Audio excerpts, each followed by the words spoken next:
warahmatullahi wabarakatuh. Alhamdulillahirrabbilalamin. Pada kesempatan kali ini kita dapat berjumpa ya dalam pembekalan KKN. Gimana nih teman-teman di rumah, kabarnya sehat ya? Alhamdulillah. Semoga teman-teman di rumah dalam keadaan sehat walafiat. Amin. Pada kesempatan kali ini nih, perkenalkan saya Aulia Dwi Fitri yang akan memandu pembekalan materi pada kali ini. Materi apa sih? Materi kali ini itu adalah materi tentang etika bermedia sosial nih teman-teman. Bahwa media sosial ini saat ini teman-teman di rumah baik kita sebagai mahasiswa maupun orang tua, anak-anak semuanya menggunakan media sosial. Jadi tidak menutup kemungkinan semua orang memakai media sosial. Nah, dalam media sosial ini juga kita diatur dalam Undang-Undang ITE nih teman-teman. Jadi kita juga harus beretika dalam bermedia sosial gitu ya Bu? Betul sekali. Betul. Nah, pada kesempatan kali ini saya akan membacakan CV pemateri kali ini nih. Siapa nih teman-teman? Penasaran Ibu cantik yang ada di sebelah saya? Oke, saya bacakan CV dulu ya teman-teman. Oke, nama beliau Ibu Solhah Mufrihah SIP MSI. Beliau lahir di Kendal 10 Mei 1985. Beliau saat ini menjabat pekerjaannya sebagai dosen ilmu politik UIN Wali Songo Semarang. Nah, alamat beliau nih, alamatnya di Daleman 1 RT 4 RW 4 Desa Batusari, Kecamatan Meranggen, Kabupaten Demak, Provinsi Jawa Tengah. Nomor HP-nya teman-teman bisa dicatat, barangkali nanti setelah pemaparan materi teman-teman ada yang mau ditanyakan sama Bu Solhah, boleh banget nih. Catat ya teman-teman, ini nomornya ada 081 326 130749 dan email beliau itu solhah.mufrihah@walisongo.ac.id ya.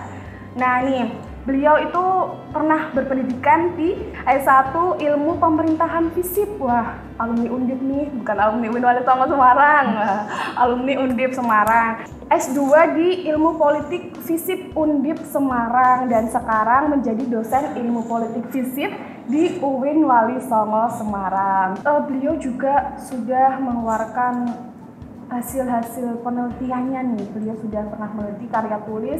Ini saya bacakan, sebenarnya ada banyak, tapi cuman saya bacakan beberapa saja ya Bu. Oke. Yang pertama itu ada Perempuan dan Politik Muslimat Fatayat NU Jawa Tengah, Isu Gender dan Klientelisme. Apa nih Bu?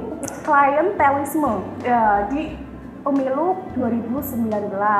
Dan ada juga nih Urban Politics and Public Good Delivery Kota Pekalongan, Australian National University. Wah, Kota Pekalongan itu kelahiran saya loh Bu. Oh, asli Pekalongan ya Mbak? Iya Bu, asli Pekalongan. Oke. Makanya saya tadi pas baca, wah, Kota Pekalongan. Siapa nih yang Pekalongan juga nih? Siapa nih yang dari banyak Pekalongan? Pasti ya. Bareng sama saya. Okay. Terus nih ada lagi keterbatasan kuota perempuan di Parlemen Lokal Indonesia, analisis kondisi kultural dan institusional keterwakilan perempuan di DPRD Jawa Tengah. Dan saya bacakan satu lagi juga nih, penguatan tingkat partisipasi pemilihan Dewan Pilkada Jawa Tengah dan mencari role model baru pendidikan pemilih LP2M UIN Wali Songo pada tahun 2017. Wah, berarti penelitian Bu Solhah ini seputar politik ya Bu? Iya, karena dosen politik. Oke. Nah, baik, saya akan membacakan pengalaman organisasi Bu Solhah yang banyak banget, tapi saya cukup bacakan 3 aja ya Bu. Oke. Bu Solhah pengalamannya itu sekretaris PW Fatayat NU Jawa Tengah, ada wakil ketua DPDK NPI Jawa Tengah, ada pengurus Asosiasi Ilmu Politik Indonesia AIPI Semarang. Wah, banyak banget. Dan Bu Solhah juga pernah menjadi tim seleksi komisioner KPU Kabupaten Kota. Wah, hebat banget, bertepuk tangan dong buat Bu Solhah. Terima kasih. Terus nih satu lagi motonya Bu Solhah, apa nih Bu? Manjada wajada. Teman-teman pasti tahu. Baik, marilah kita beri waktu dan kesempatan untuk Bu Solhah. Monggo Bu, waktu dan tempat saya persilahkan. Terima kasih ya Mbak ya. Sangat renyah sekali, sangat smart sekali ya host kita pada kali ini begitu. Oke, Assalamualaikum warahmatullahi wabarakatuh kepada seluruh mahasiswa KKN ya di UIN Wali Songo yang berada di seluruh Nusantara ini. Karena untuk pelaksanaan KKN kali ini kita masih secara daring, ya. KKN-nya masih online dari rumah masing-masing, begitu. Nah, namun ini bukan menjadi kendala untuk kita semua ya melakukan pengabdian. Masih banyak sekali cara yang bisa kita tempuh, begitu. Nah, salah satunya kita memang harus beradaptasi dengan kondisi yang sekarang ini ya. Nah, mudah-mudahan pandemi COVID-19 ini segera usai begitu, dan kita semuanya bisa kembali hidup dengan normal begitu seperti sedia kala. Nah, pasti teman-teman mahasiswa KKN ini sudah sangat rindu ya, atau pas masuk dulu awal kuliah mengharapkan melakukan pengabdian KKN-nya itu Di masyarakat langsung. iya, di masyarakat langsung, di daerah pedalaman. Bahkan kemarin anak wali saya itu pernah pas awal-awal gitu pengennya saya itu melakukan KKN di daerah pedalaman di luar Jawa, Yang begitu. pelosok gitu ya, Bu? Iya, Keren gitu. banget. Karena siapa tahu, Bu, nanti selain pengalaman, selain ilmu, wawasan, itu bisa ketemu jodohnya. Itu. Nah, itu yang ada beberapa yang sudah ketawa itu. Kelihatannya memang Kayaknya pengalaman banget. oke gitu. Nah, semoga kita semuanya, seluruh mahasiswa KKN, keluarga kita, keluarga besar yang ada di rumah, dan seluruh sivitas akademika UIN Wali Songo senantiasa diberikan kesehatan dan keselamatan, begitu nggih? Sehingga nantinya pelaksanaan KKN pengabdian dari teman-teman semua ini berjalan dengan lancar, begitu. Oke, untuk pelaksanaan kita ya KKN ini, kita masih online, berarti basisnya kita masih menggunakan media sosial. Salah satunya begitu. Iya. Tentunya tadi di materi sebelumnya teman-teman sudah diberikan ya pembekalan terkait bagaimana membuat program-program kerja, gitu kan. Nah, sekarang begini. Karena ini kan era digitalisasi ya. Iya, Bu. Era digitalisasi yang segala arus informasi itu masuk begitu dengan derasnya, dengan cepat begitu. Ya, bahkan mahasiswa atau semua orang itu tidak pernah luput atau tidak pernah bisa lepas dari apa ini, smartphone ini ya, smartphone ya, dari gadget ini. Karena dari barang yang kecil mungil ini kita bisa memperoleh, kita bisa meng-create, kita bisa menghasilkan uang juga ya dari situ gitu. Nah, namun sebagai mahasiswa begitu, terlebih ini teman-teman mahasiswa KKN dalam bermedia sosial ini tentu ada etika gitu.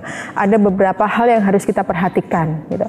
Nah, kalau kita lihat ya media sosial ini banyak sekali dampak positifnya, banyak sekali keunggulan-keunggulannya begitu. Selain tadi arus informasi dan juga mendatangkan pundi-pundi keuangan rupiah gitu ya. Nah, salah satu dari media sosial itu ya untuk menghimpun keluarga, menghimpun sanak saudara yang mungkin dari dari neneknya, dari buyutnya yang lama tidak berjumpa, gitu kan. Nah, ini bisa menghimpun dalam satu ruang ya, dalam satu media sosial tersebut. Nah, media sosial itu yang biasa Mbak gunakan apa, Mbak? Wah, yang biasa digunakan ya WhatsApp tentunya, WhatsApp gitu, ya. Oke, terus ada IG, ada Facebook, ada Twitter dan lain sebagainya kan, YouTube dan sebagainya. Nah, ini karena media sosial ini bisa menembus ruang dan waktu begitu ya. Jadi bisa menghimpun atau bisa mengakrabkan lagi kekeluargaan gitu. Nah, yang kedua dampak positifnya adalah sebagai media informasi. Gitu kan. Nah, ini penting banget nih buat teman-teman KKN. Biasanya ketika teman-teman ingin mendapatkan informasi atau pengen ngecek di bukan posko ya sekarang ya, tapi kelompok ya, koordinator. Nggak boleh mendirikan posko ya, Bu? Nggak boleh, kita nggak boleh poskonya dari rumah masing-masing begitu. Jika kalian ingin tahu kegiatan KKN yang ada di Kota Pekalongan misalnya, terus ada yang di Brebes begitu kan, informasinya bagaimana? Nah, dengan cepat langsung bisa kita peroleh melalui media sosial ini. Nah, bisa juga bertukar pengalaman itu kan. Oke, terus misalnya nanti dari masing-masing kelompok ya, yang misalnya kegiatan berbasis kelompok begitu, ingin mengadakan webinar dan lain sebagainya begitu. Misalnya kalian ini masih bingung mencari narasumber untuk kegiatan tertentu begitu. Nah, bisa langsung chat dengan teman-teman lainnya, bisa langsung googling, bisa langsung tanya. Itu begitu sangat cepat begitu informasinya. Ya, Bu? Iya, kalau zaman dulu ya, zaman saya itu masih kuliah gitu, di saat media sosial itu belum seterbuka ini. Ketika mau mencari informasi terkait kuliah gitu, maka harus datang ke kampus. Bayangkan kan, waktunya juga harus kita sediakan lebih banyak, terus biaya dan sebagainya. Gitu. Namun sekarang ini cukup singkat dan cukup cepat kita memperoleh berbagai informasi. Nah, ini yang penting juga. Informasi itu juga harus kita pilih ya, informasi yang baik dan informasi yang dirasa kurang baik. Nah, mana informasi yang harus kita teruskan dan mana informasi yang harus kita stop sampai di sini aja gitu. Nah, masih ada lagi dampak positif atau keunggulan ya dari penggunaan media sosial ini. Yang ketiga adalah memperluas jaringan pertemanan gitu. Nah, ini kesempatan yang bagus sekali untuk mahasiswa KKN ya. Nah, gunakan media sosial ini untuk meng-create beberapa kegiatan yang sudah ditentukan oleh kampus begitu. Nah, media ini ya, KKN ini bisa kalian gunakan untuk menambah jaringan, ya kan? Untuk menambah jaringan pertemanan, juga untuk menambah jaringan stakeholder begitu ya, jaringan channel yang lain ya. Gitu. Misalkan nanti dari sini kalian bisa kerjasama dengan instansi terus dengan organisasi, dengan beberapa perusahaan gitu. Karena sekarang ini mereka juga sudah mempunyai akun media sosial tertentu kan. Ya, kita tinggal chat aja gitu. Kita tawarkan beberapa program yang cukup menarik begitu sehingga nanti bisa berkolaborasi gitu. Kalau dulu belum bisa itu kayak gitu ya. Mau cari kontaknya aja agak susah dulu dan kita harus datang ke lokasi gitu. Kalau sekarang coba tinggal mention aja akunnya, misalnya dinas apa gitu, kita mau kolaborasi dan kita mau adakan kegiatan ABC gitu, bisa langsung direspon begitu ya. Jadi manfaatkan ini dengan baik ya, momen-momen kalian menjadi mahasiswa KKN melakukan pengabdian ini gitu. Nah, berikutnya adalah manfaatnya membuat kita menjadi lebih bersahabat. Ya, bersahabat, terus membuat kita juga lebih perhatian dan juga lebih berempati, begitu. Perhatian bersahabatnya itu lewat sosial media itu ya? Iya, karena tadi arus informasi yang cepat, terus kita mudah untuk berkomunikasi dengan yang lain, otomatis informasi-informasi yang datang itu kan nanti kalau itu positif ya kan kita membahas lagi yang positif ini, maka bisa menimbulkan rasa empati kita kepada seseorang, kepada suatu keadaan, gitu kan, persahabatan kita semakin erat, sehingga nanti yang atau outputnya dari rasa empati ini nanti hal-hal yang positif. Begitu, dengan memberikan bantuan, dengan membuat gerakan bersama untuk menjadi lebih baik dan sebagainya. Cobalah di saat kasus yang seperti ini aja ya, COVID-19 ini ya kan, informasi itu kan kemarin begitu banyak ya tenaga medis yang kekurangan APD, ini di awal-awal kan, kekurangan APD, terus vitamin, isolasi dan lain sebagainya. Nah, dengan informasi di media sosial yang cepat ini, otomatis membuat masyarakat itu semakin mudah mendapatkan informasi dan akan berempati. Nah, setelah berempati apa? Maka muncul nanti sebuah gerakan-gerakan baru untuk membantu, begitu. Oke ya. Nah, harapannya nanti teman-teman yang ada di KKN ini bisa memanfaatkan ini dengan baik, gitu. Selanjutnya, manfaatnya ini masih banyak. Ini sebagai sarana atau bisa mengembangkan sebuah keterampilan. Wah, Keren ini. Mengembangkan skill ya Bu? Iya, betul sekali. Iya enggak? Ya, dari media sosial kira-kira apa sih yang keterampilan apa yang sudah muncul? Ya. Konten kreator Bu. Betul sekali. Nah ini nanti mahasiswa KKN ini setelah lulus dari atau setelah selesai dari pengabdian secara daring ini, saya yakin semua menjadi konten kreator. Karena program-program kerjanya ini kan berbasis online ya. Kalian membuat meme, membuat flyer, membuat video pendek dan begitu. Kalau nggak ada media sosial begini kan, orang cenderung akan malas untuk membuatnya, begitu kan? Terus kalau terkait dengan bagaimana cara menjadi konten kreator, desain grafis dan lain sebagainya, masih banyak sekali. Tersedia banyak ya. Ibaratnya dihamparkan dengan luas begitu. Cara gratis juga. Iya, gitu. Itu salah satunya. Ada juga loh mahasiswa kita itu kemarin yang mahasiswa saya itu ketika saya tanya, sekarang kamu sudah bekerja? Sudah Bu, sekarang saya jadi konten kreator, gitu kan. Saya sudah menerima banyak orderan, terus saya juga menjadi YouTuber begitu. Emang paling mudah sekarang jadi YouTuber kan? Iya, penghasilannya itu per bulan sudah mencapai 3 jutaan. Wow. Keren sekali gitu. Tapi jangan salah ya, jangan lalu beranggapan setelah menjadi konten kreator gitu kuliahnya tersek, bukan. Tapi justru keterampilan itu digunakan untuk mendukung proses akademiknya. Kemarin dia sudah lulus begitu dan alhamdulillah mendapatkan IPK yang cukup menarik begitu. Oke, nah selanjutnya ini nih untuk keunggulan lagi ya, dampak positif dari penggunaan media sosial adalah untuk promosi dan bisnis gitu. Oke, kira-kira e-commerce ya berarti ya? Iya betul. Oke, kira-kira di sini ada nggak yang menjalankan bisnisnya?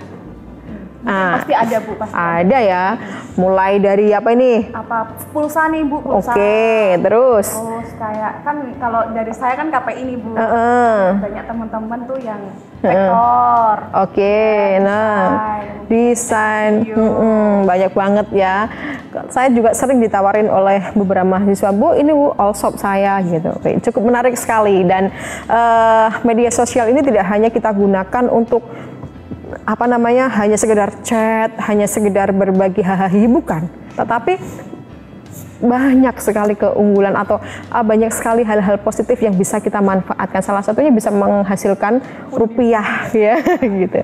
Nah, ini tadi kita sudah mengetahui dampak positif atau keunggulan dari media sosial ya. Nah, lantas media sosial ini kan bisa dikatakan bebas kita gunakan ya, karena akun-akun kita sendiri dan kita menjalin persahabatan dengan orang lain begitu. Nah, ada prinsip-prinsip yang harus kita gunakan atau kita pegang dalam bermedia sosial.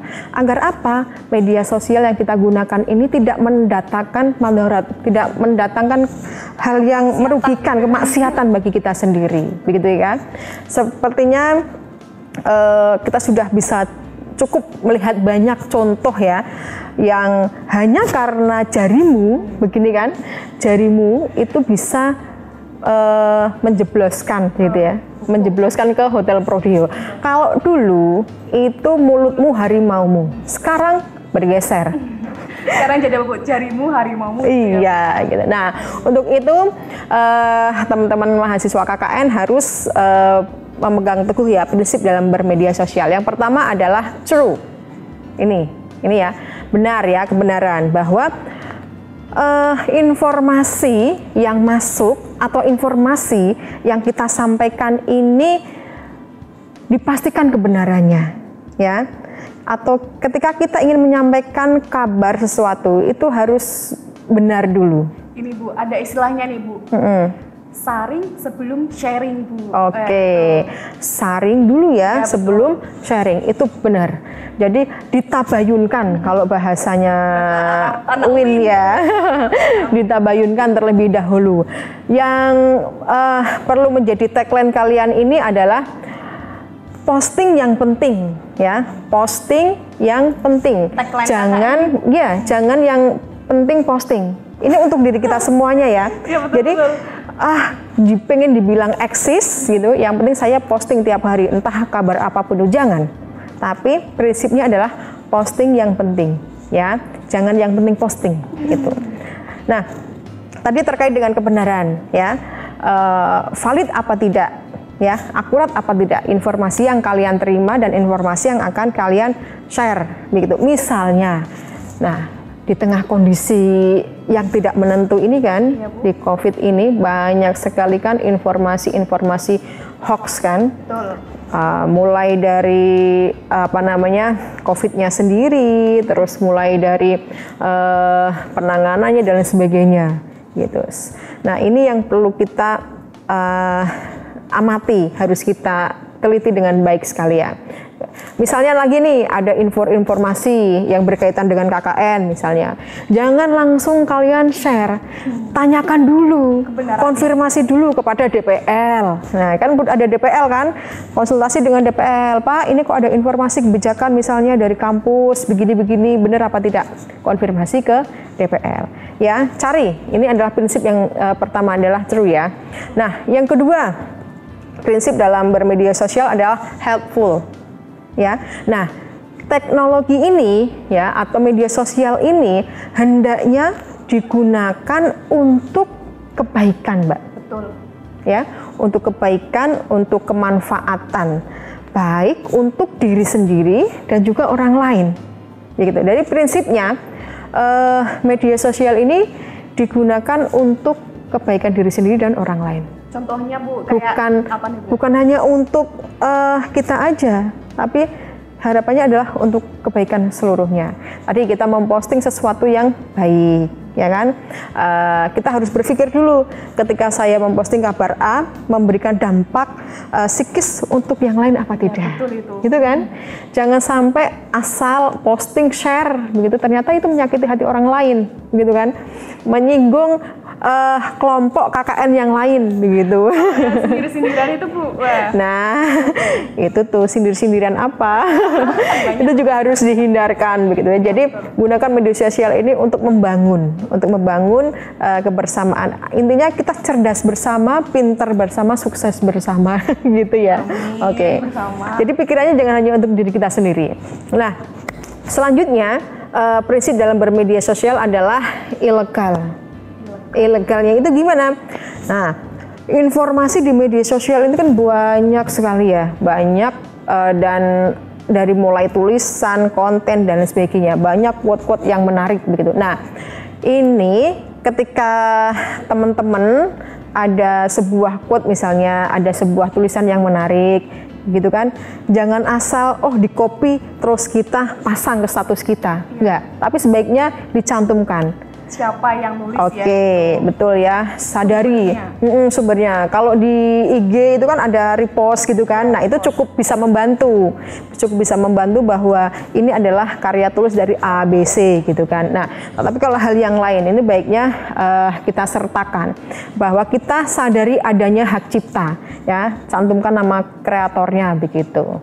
Oke, nah kita juga harus konten-konten ilegal misalnya kita juga harus memperhatikan ya, kayak misalnya pornografi, terus adanya konten yang mengandung kekerasan baik itu kekerasan seksual, kekerasan mental gitu kan dan lain sebagainya. Terus hate speech itu juga harus kita pilih lagi ya, untuk jangan bisa kita teruskan atau jangan kita produksi begitu, penipuan dan sebagainya. Nah ini maksud saya kita harus jeli, selain tadi ada hak cipta, kita juga harus melihat bahwa konten-konten yang bisa merusak itu sudah stop aja begitu, stop, apalagi jangan sampai menjadi produsen gitu. Ya oke. Produsen. Iya jangan itu, Uin Wali Songo kok ya. Nah prinsip selanjutnya itu adalah necessary ya. Jadi ketika kita menggunakan media sosial ini hendaknya teman-teman ya itu membuat skala prioritas konten yang akan dimuat. Ya, saya rasa kalau mahasiswa KKN di sini ini sudah ini melaksanakannya. ya kan? Ya. Karena kan sudah ada panduan kegiatannya, gitu kan? Juga, iya, programnya sudah dibuat dengan baik, sudah rinci, maka sudah terstruktur konten-konten apa saja yang akan dipublish begitu. Oke ya. Nah, terlepas dari untuk kegiatan KKN di dalam kehidupan sehari-hari begitu. Ini menjadi sangat penting prinsip necessary ini ya, bahwa ketika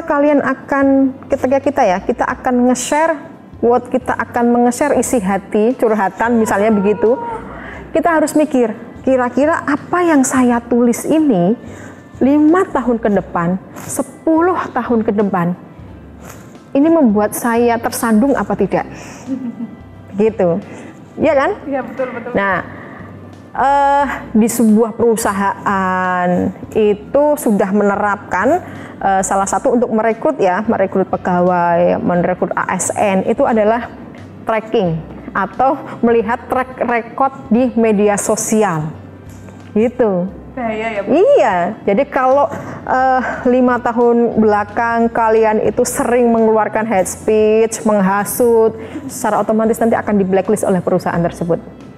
Oke. Dari sekarang, Bu. Dan tidak hanya perusahaan dalam memperoleh pekerjaan saja loh. Apa, Bu? Untuk menjadi menantu. Waduh. Untuk menjadi menantu itu sekarang juga begitu. Jadi om saya kemarin itu ketika ada orang yang mau melamar itu di-tracking dulu media sosialnya bagaimana, kira-kira karakternya bagaimana, kira-kira unggahan-unggahannya bagaimana. Itu kan bisa dilihat dari apa yang dia posting, bisa dilihat karakternya, gitu kan? Gitu. Jangan sampai nanti ya kalian posting hari ini suka-suka, tetapi nanti berapa tahun ya, 5 tahun lagi ketika kalian sudah menentukan untuk menikah dengan A, meminang dengan A, terkendala hanya karena postingan-postingan kalian di masa lalu. Jangan ya. Oke. Itu yang hati-hati nih teman-teman ya. Sudah mulai harus dilihat loh postingan-postingan. Nanti akan saya hapus ya. Oke.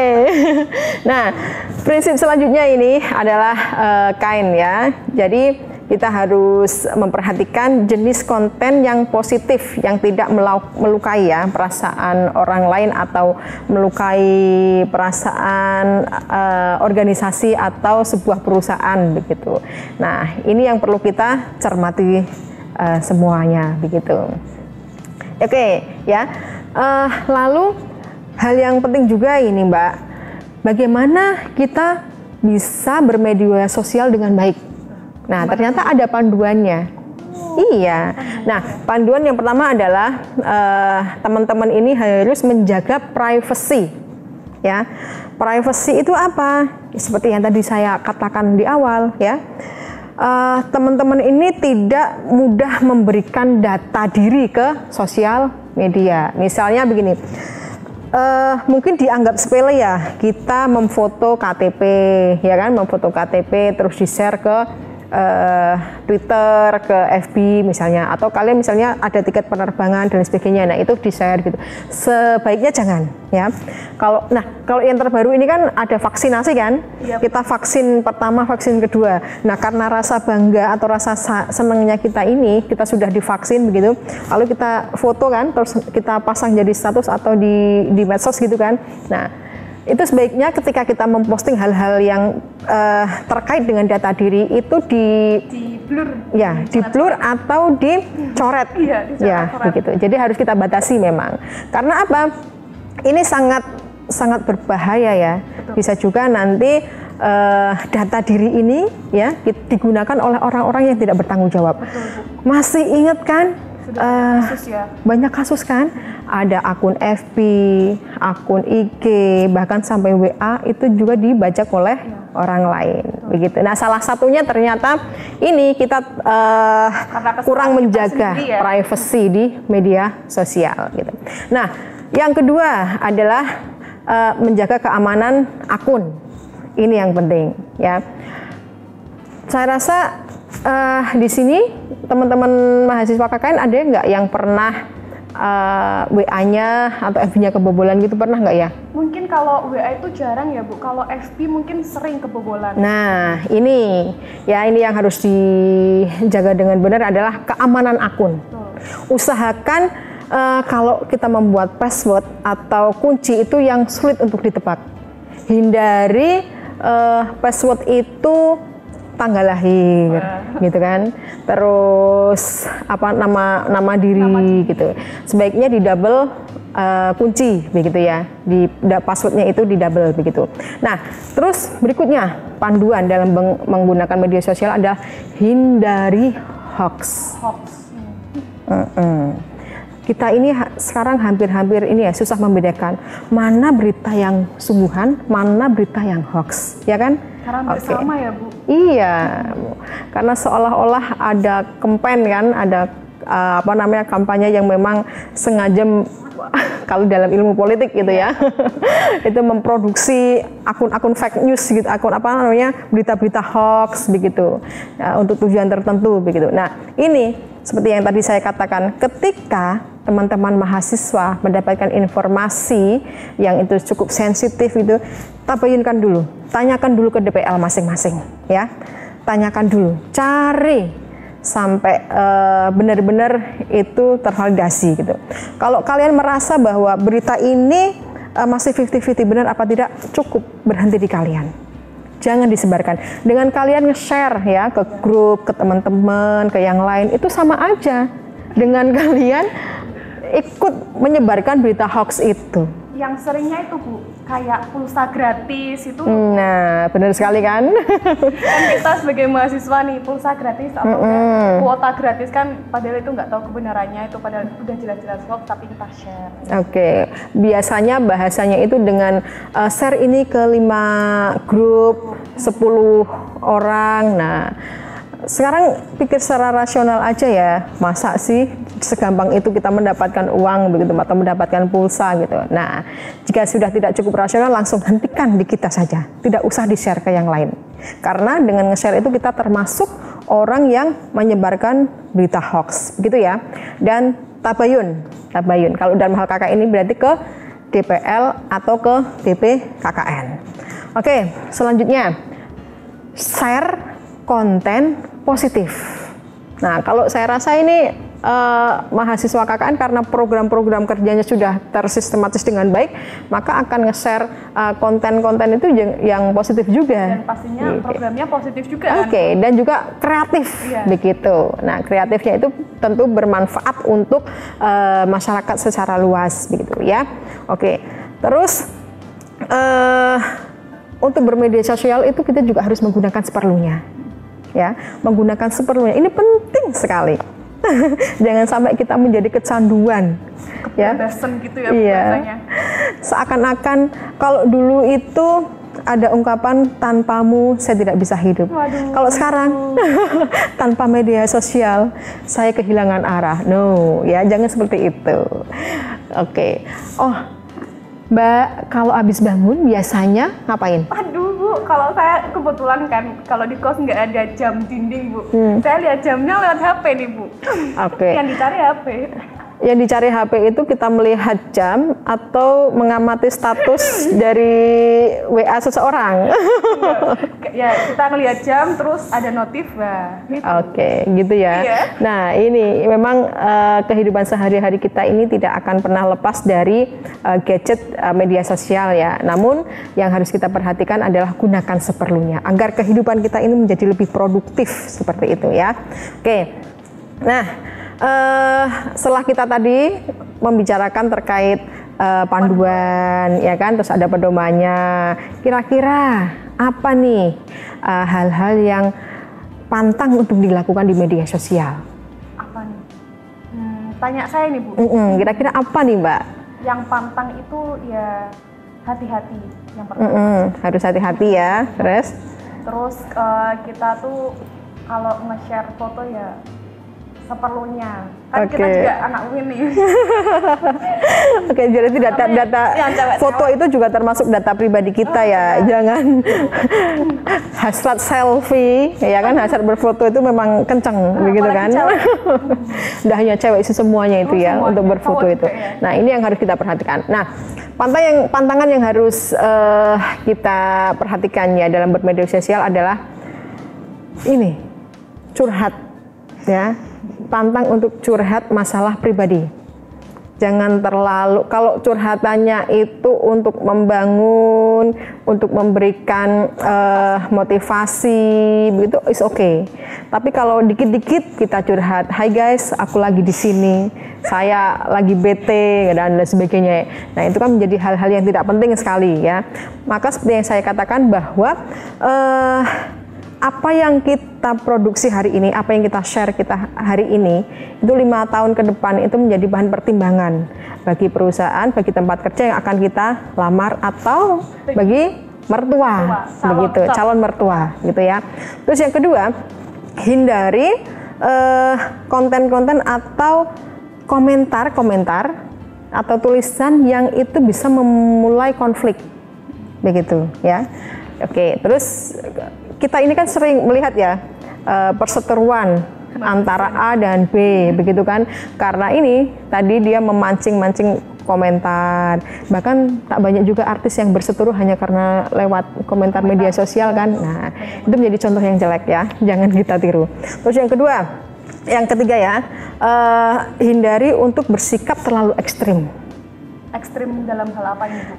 Misalnya kita ngefans kepada seseorang atau dalam berperilaku membela dan sebagainya gitu ya, yang sedang-sedang saja.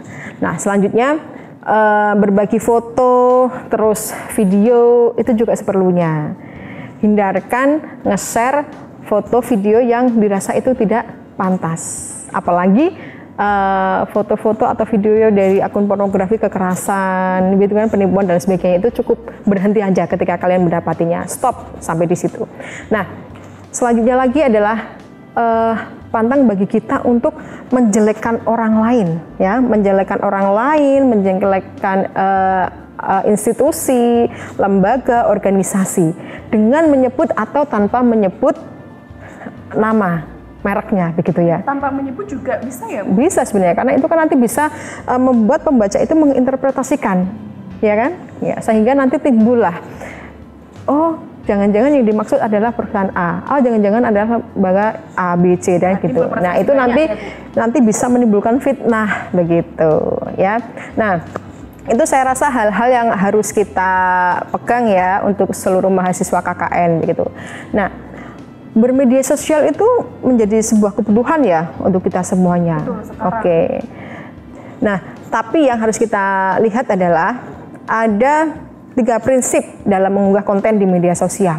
Ya, ini sebelum teman-teman nanti mengunggah program kerjanya ya, atau membuat konten kreatornya begitu kan, terus video dan sebagainya.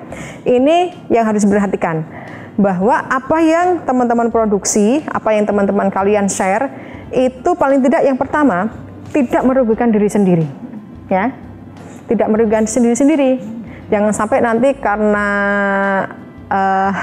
tulisan kalian, foto kalian yang kalian share begitu, nanti justru akan membuat ribet hidup kita, gitu kan. Contohnya kayak dibully gitu ya, Bu? Iya. Terus yang kedua, tidak merugikan orang lain, ya. Tidak merugikan orang lain itu bisa secara individu. Terus kalau dalam hal ini ya mahasiswa KKN berarti tidak merugikan kampus, begitu ya. Jadi kalau misal teman-teman mahasiswa begitu ada keluhan atau ada masukan begitu, ada hal-hal yang perlu disampaikan, sampaikan aja. Ini kan kita punya DPL, kita punya BPKKN, begitu, sampaikan di chat atau didiskusikan begitu. Jadi jangan sampai berita atau hal-hal yang menjadi keluh kesah kalian itu nanti beredar luas di media sosial. Nah, itu nantinya justru akan mempengaruhi citra dari kampus kita, gitu ya. Nah, berikutnya tidak melanggar hukum, Mbak. Ya, sesuai tadi, kita kan ada undang-undang ITE kan, oke, jadi itu harus dipahami ya, jangan sampai hanya karena saya ngepost aja terus nanti bisa merugikan diri kita sendiri gitu ya. Oke, lalu pertanyaannya, kalau dari 3 hal tersebut ya, bagaimana atau konten-konten bagaimana yang merugikan diri sendiri, kan gitu? Iya, betul. Oke, kira-kira apa Mbak? Yang merugikan diri sendiri ya kita ya itu tadi yang contohnya ketika kita curhat ke media sosial itu kan merugikan diri sendiri, itu sebenarnya privasi kita tapi malah kita umbar ke orang lain, aib kita umbar. Wah, itu. Tuh hayo tuh yang ketawa di sana itu pasti itu pengalaman tuh ya. Oke, intinya tadi tidak mengumbar masalah pribadi, tidak menyebarkan hoax, tidak menyebarkan gosip, begitu kan? Terus tidak memposting. Kalau ini yang merugikan ya berarti yang memposting hal-hal yang bersifat negatif, yang bisa mempengaruhi psikologis orang lain, begitu kan? Nah, bullying ya, komen-komentar kita itu juga harus diperhatikan. 1-2 kata yang akan kita tulis itu harus kita pikirkan dampaknya untuk diri kita sendiri dan orang yang membaca itu bagaimana. Gitu kan, mengunggah kekerasan, pelecehan dan sebagainya itu juga masuk dalam kategori yang nanti bisa merugikan diri kita sendiri. Oke. Lalu setelah tadi untuk diri sendiri ya, kira-kira apa saja nih yang berpotensi untuk merugikan orang lain atau organisasi atau institusi atau kampus gitu. Nah, yang tadi ya, misalnya ada keluh kesah begitu kan, ada berita informasi yang beredar yang itu belum valid begitu. Nah, itu ketika kalian share di media sosial itu nanti bisa merugikan kampus. Baiknya langsung ditabayunkan. Ya, mengenai DPL misalnya, ini DPL-nya kok galak, ini kok susah dihubungi begitu kan. Nah, itu nggak usah di storyin status gitu misalnya. Langsung aja kontak aja dengan BPKKN, dengan saya, dengan Pak Tajudin, dengan Pak Rizza. Itu insya Allah langsung akan kita atasi begitu ya. Gitu. Nah, apapun yang berkaitan dengan pelaksanaan KKN di sini sampaikan aja, ditabayunkan kepada DPL dan kepada BPKKN, baik itu terkait fasilitas ya atau apa namanya berita-berita atau kebijakan-kebijakan yang kurang dirasa masih harus kebenarannya itu masih harus divalidasi. Ditanyakan langsung aja kepada DPL dan BPKKN. Itu yang harus diperhatikan oleh seluruh mahasiswa KKN. Gitu Mbak. Tapi saya rasa teman-teman mahasiswa KKN yang ada di sini itu sudah pinter, sudah cerdas ya, sudah sangat kreatif dalam menggunakan media sosial yang ada ini gitu. Bahkan mungkin sudah ada yang menjadi konten kreator nih Bu. KKN. Oke.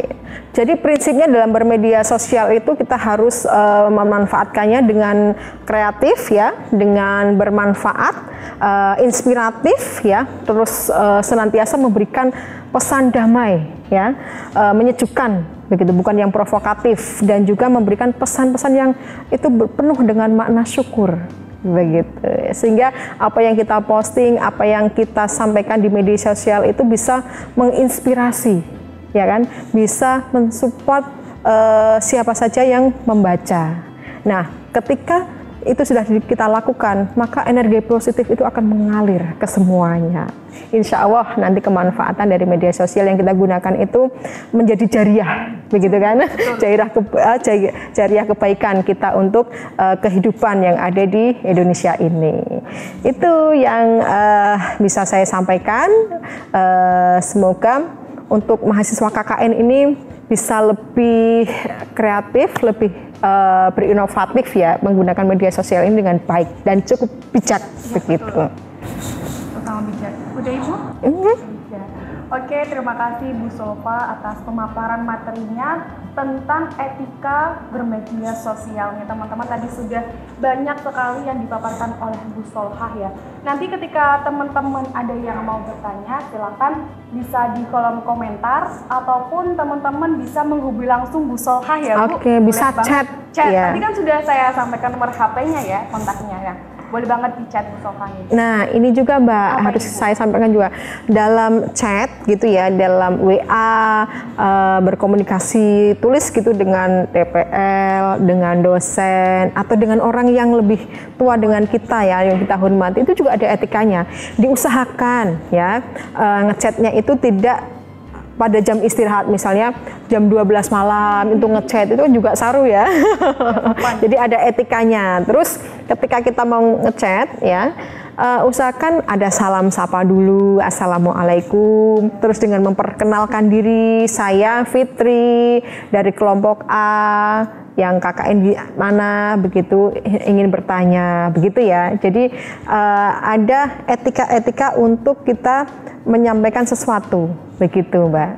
Jadi teman-teman, kalau kita mau chat kepada dosen maupun kepada orang yang lebih tua dari kita, jangan lupa kuncinya itu 3 Bu. Jadi Gimana? ada salam, kita ucapkan mohon maaf, dan yang terakhir kita ucapkan terima kasih. Oke. Karena kita sudah mengganggu waktunya juga, salah satunya kan. Oke. Sudah meluangkan waktunya, kita mengucapkan terima kasih. Gitu ya teman-teman. Baik, sebelum saya tutup, saya akan membacakan kesimpulan tadi materi tentang etika dalam bermedia sosial yang disampaikan oleh Bu Solhah nih. Jadi ketika etika dalam bermedia sosial itu ada banyak sekali dampak positifnya. Di sisi lain juga ada juga dampak negatifnya dalam bermedia sosial. Nah, media sosial juga ada prinsip. Jadi kita harus tahu prinsip dalam bermedia sosial itu apa. Sebenarnya seperti true, kebenaran. Jadi ada helpful, ada illegal, necessary, dan kind. Jadi di sini prinsip dalam bermedia sosial itu seperti kita untuk menghindari hoax. Jadi kita harus saring sebelum sharing, gitu ya teman-teman. Betul sekali. Betul. Dan juga kalau dalam zaman di era sekarang ini, kalau di era dulu ya, mulutmu adalah harimaumu, kalau sekarang jarimu adalah harimaumu. Makanya hati-hati nih teman-teman dalam kita bermedia sosial. Oke. Mungkin itu yang dapat kami sampaikan. Iya. Mohon maaf ya Bu, dan Iya. terima kasih juga nih Bu telah meluangkan waktunya memberikan materi tentang etika bermedia sosial untuk teman-teman KKN nih Bu. Oke, semoga bermanfaat ya, menjadi panduan untuk teman-teman mahasiswa KKN yang melakukan pengabdiannya ini secara online, begitu. Amin. Mungkin itu yang dapat saya sampaikan. Kurang lebihnya mohon maaf. Wassalamualaikum warahmatullahi wabarakatuh.